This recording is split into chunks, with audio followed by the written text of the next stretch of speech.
Welcome back, and today we are playing out the Japanese F-5E FCU. It's the squadron vehicle, and because it's such a mouthful, we are going to be calling it, as my friend has dubbed it, the TIE Fighter, which is pretty damn accurate. And I have quite a few things for you today. I only did 2 games in the thing, but we are all familiar with the F-5E, and the first game is a bit of a background material to just kind of talk about the plane. And the second game, which is the main course of today, is a 1v6 9 kill 12.0 Uptier. And for all the missile haters, 7 of those kills were actually with the guns. So overall, I'm pretty satisfied with today's footage, which I can't really say all too often. Luckily, today is one of those days, and if you are one of those people that says you can't get kills in this thing, well, all I can say is just watch the rest of this video. But the F-5E in general doesn't really need an introduction. The TIE Fighter is essentially the same plane that you will find at 10.7 in the Chinese tech tree, as well as in the American tech tree. The only real difference here is that you get 2 AIM-9 P4s, which are on the wingtips, and they are essentially just AIM-9Js that you find on the F-4E, for example, except they have the seeker head of something like an AIM-9L. So they are all aspect, but overall they still have the maneuverability and the range of the AIM-9J, which is really not that fantastic, but it is an upgrade over the AIM-9J, and the all aspect of the missile is actually kind of nice. It just makes it so that some angles are just more shootable, especially if they are maybe out of flares or they're not paying attention. It just makes it so that you don't have to always be on their 6, and it makes sneaking up on people a hell of a lot easier. And then we have the 2 missiles under the wings, and those are Python trees. And if you are not familiar with Python trees, well, I can't really compare them to any other missile. They don't have like hard-coded IRCCM, but they are pretty good at just ignoring flares altogether when it comes from directly behind. Mostly if you shoot within like a kilometer and they are directly in front of you, they are going to be catching it. And that's really where the main differences stop. So you are essentially just looking at basically 2 BR bumps up for basically 2 missiles. So is that worth it in itself? Not really, but at the same time, I'm a firm believer that the F-5E should be 11.0 anyway. And this thing is an upgrade over it, so I do think it's fair that it's at 11.3. I don't think that they should be that far apart, but the F-5E is just too low. And the F-5Cs, in my opinion, should also be 10.7, but we're not going to go into that because I'm just going to stir up a shitstorm.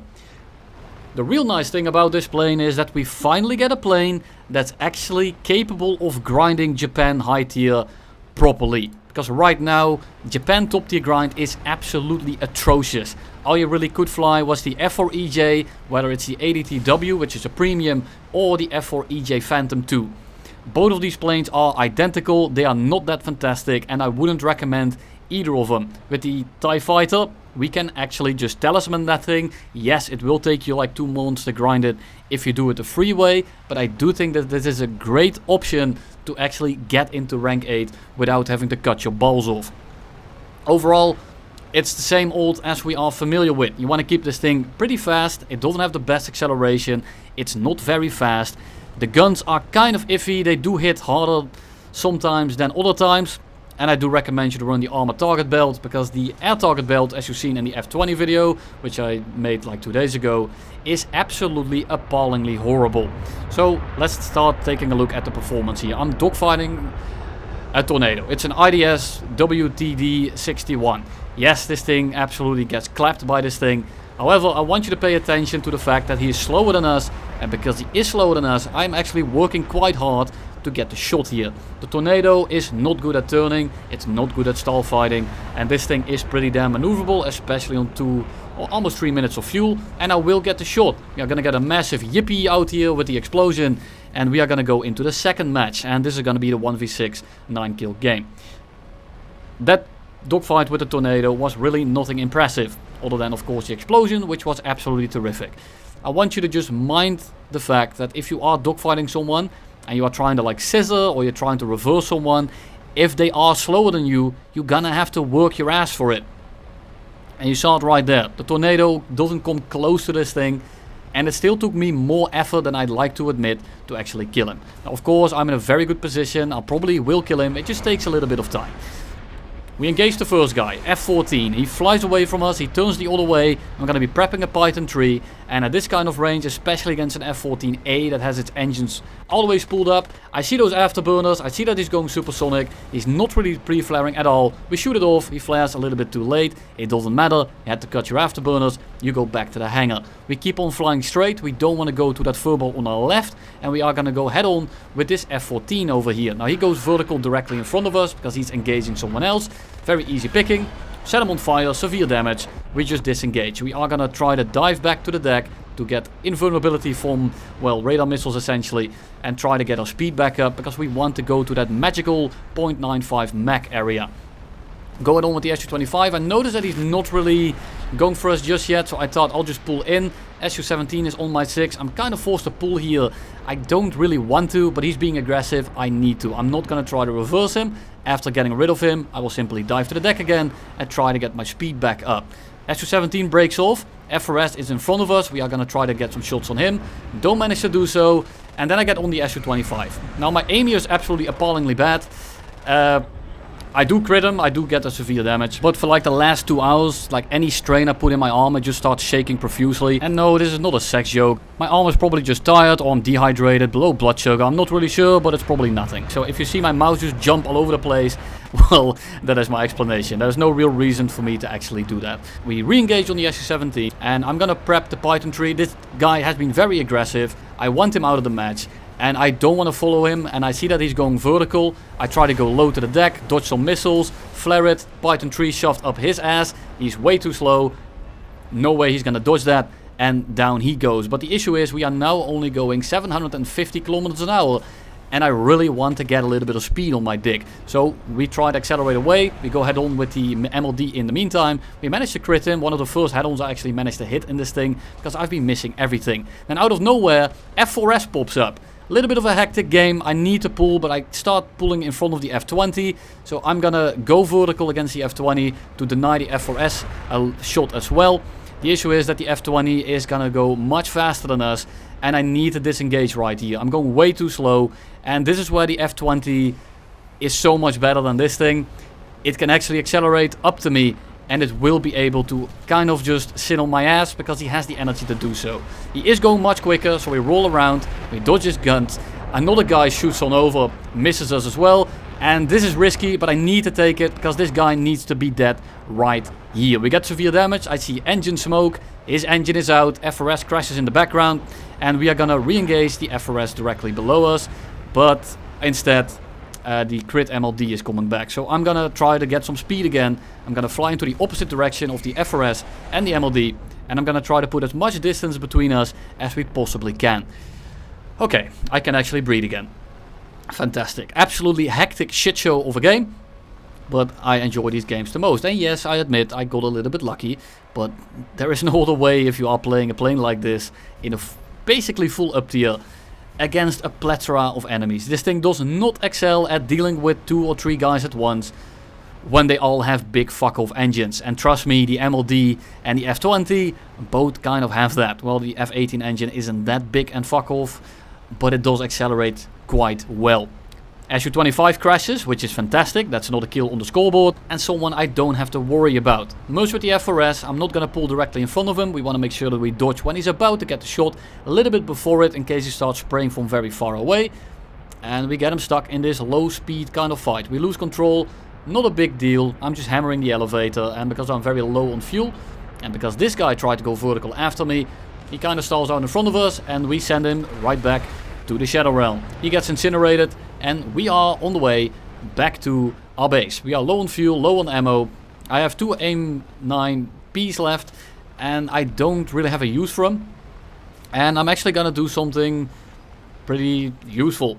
On the way back, I'm gonna shoot my missiles at the 2 A4B bots to make sure that they don't kill our tickets as fast. This probably won't have too much of an impact because we did kill the Su-25, but I mean, I didn't really use the P4s on this. It's basically an AIM-9J, and I'm just on the way back. I'd rather just get these missiles off because I thought that everyone was behind me. So I just want to get these missiles off, get the weight off, make sure that these things don't keep killing our tickets. And the second I launch that missile, yeah, guess what? F-16 is near our base. So I tell my Tornado that I can't really help him out And that is not light, because I basically have no ammo anymore and no fuel, and I need to get back. I try to do it anyway, because he got kind of close, but I noticed that he's going way too fast. And there's no way I'm ever catching that, and if I do catch him, I will be out of fuel, and it will be like a 1v2, I think, on that side of the map. Because there is a MiG-23 ML, MLD, or MLA, I don't know, it's a MiG-23 ML variant. And I want to make sure that I don't get caught out by him, so I'm gonna go land. Tornado is dragging him across the map, and yes, I called it a 1v6, but that was because that Tornado was on the airfield for the entirety of that fight. So I think I'm allowed to call it a 1v6. After this, it's going to be a 1v2 against the ML variant, as well as the F-16A, which is the Italian one. We go land, MLD crashes. That's fantastic, because I thought it was about to be a 1v3 actually. Luckily it isn't. We know that the MiG-23 is in low altitude orbit, and he's using R-24Ts because he just struck the Tornado from directly above, from like 5 kilometers ish. Just kind of shot a top down one, and well, he died. So I know that he only has one R-24 left, which is fantastic, but I'm not sure where he is exactly. And then the F-16 does something that I didn't expect. He comes and actually engages me. And the F-16 has been in the air for this entire time. He's low on fuel, and we will notice that very soon here once we get into a fight. And there he is, the MiG-23 in low altitude orbit, diving directly on top of us. So I'm gonna flare this. I'm gonna wait a little bit in case he shoots another missile. He does not. Try to make him crash into the water. And I'm trying to keep it somewhat quick. I'm trying to stay at least like 0.8 Mach, but I'm not really able to. I'm trying to stay in front of this F-16.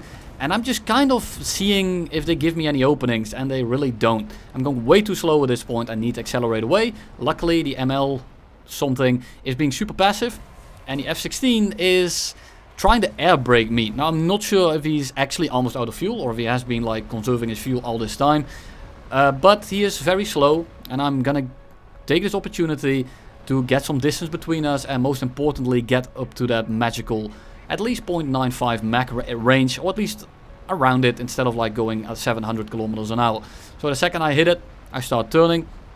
I turn into the way where they both have to follow me in the same direction, which in this case didn't really matter. We go underneath the F-16, and we just kind of fly away again. I'm just trying to test the waters. I have a feeling that that F-16 will run out of fuel pretty quickly, and there it is. He's trying to stay so goddamn slow that it's either just cutting his throttle to conserve fuel, or that he's just trying to air brake me. And either way, I don't want to deal with that, because I cannot 2v1 a MiG-23 and an F-16 when the F-16 is slower. And this is why I showed you that Tornado clip at the start, because when someone is slower, it's very hard to get them off your 6. But the F-16 is actually accelerating again, and at this point I'm not really sure what to do. I'm just going to send it. It's taking me way too long, so I'm going to turn to the left, I'm going to dodge the ML, and then I'm going to just take the head-on with the F-16 and then try to reverse the ML. But the F-16 turns around, and this confirms our suspicion. He is out of fuel. So now I'm contemplating it. Am I going to chase the F-16 and try to missile him? No, I'm not, because I'm going to kind of invite him into the 2v1. I don't want that to happen. So instead, I'm going to turn around to the other way and engage the ML. Now, yes, I throttle drop a little bit here, because the ML has also been kind of passive, and I had a feeling that he was going to try to air brake me.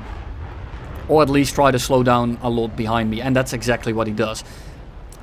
We kind of reversed him already. He is a little bit higher energy state than us here, and he has a very big engine. If he goes up here, I disengage, I try again to reverse, but he doesn't. He tries to kind of flat turn it, he sweeps his wings out, and at this point I have a lot of position, and when he goes downward like that, I have the ability to kind of dive in, pick up a little bit of speed, and have the ability to basically pull straight into the shot. And that's kill number 8. ML goes down, and I have still 4 missiles left. We are gonna shoot 2 AIM-9Ps off. I'm not expecting these to hit. I just want to get the weight off, and I want him to waste his flare so that we can maybe shoot the Python 3 at him from the rear. Now, he shoots a lot of flares off here, which means that he's already on like half, so I have a pretty good success rate with the Python 3 now, but he's going way too slow. He just took off, he has way too much fuel on board, and I'm on 5 minutes because I had been trying to kind of burn all the fuel off, and just like that, he stalls in our guns, and that's going to be the game. A lot of action today, a lot of talking. These are my favorite games to both commentate on as well as to play. I'm still kind of shaking, I really need to eat something, but I thought as I'm still like in the mindset of this game, I think it's the best thing to talk about it right now. Yes, it's freezing, that's me tabbing out and making screenshots. It shows 11 kills because, well, I killed 2 bots. So that's 2 games, 14 kills. Pretty good record if you ask me. Thank you all for watching, and you'll see me all in the next one.